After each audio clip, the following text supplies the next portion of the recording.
மரபு சுவையில் இணைந்திருக்கும் நண்பர்கள் அனைவருக்கும் வணக்கம்.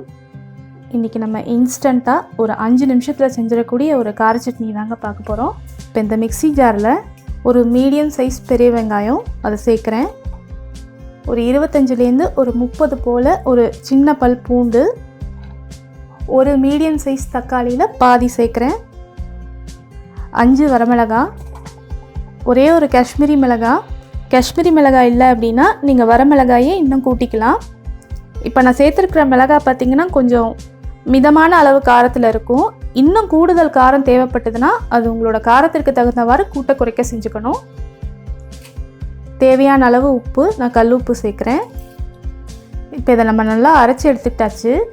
சட்னி தாளிக்கிறதுக்கு நான் இங்கே ஒரு 7 டீஸ்பூன் நல்லெண்ணெய் எடுத்துருக்கிறேன். இந்த கார சட்னிக்கு எப்போதுமே நல்லெண்ணெய் கொஞ்சம் கூட சேர்த்தாதாங்க நல்லாயிருக்கும். எண்ணெய் இப்போ சூடாயிடுச்சு.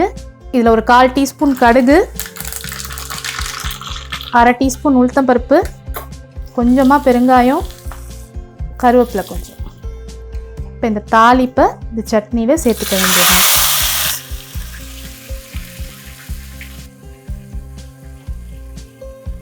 அவ்வளோதாங்க, இன்ஸ்டண்ட்டாக சட்னா செஞ்சிடக்கூடிய ஒரு கார சட்னி தயாராகிடுச்சு.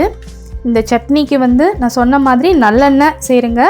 எண்ணெயும் கொஞ்சம் கூட சேர்த்து தாளிக்க பாருங்கள். இந்த சட்னி நீங்கள் வெளியிலேயே ஒரு 4 நாள் 5 நாள் வரைக்கும் கூட வச்சுருக்கலாம், கெட்டு போகாது. இந்த இன்ஸ்டண்ட்டாக 5 நிமிஷத்தில் செஞ்சிடக்கூடிய கார சட்னியை நீங்களும் ட்ரை பண்ணி பாருங்கள். ட்ரை பண்ணி பார்த்துட்டு உங்களோட கருத்துக்களை என் கூட பகிர்ந்துக்கங்க. அதுவரை இணைந்திருங்கள் மரபு சுவையுடன். நன்றி.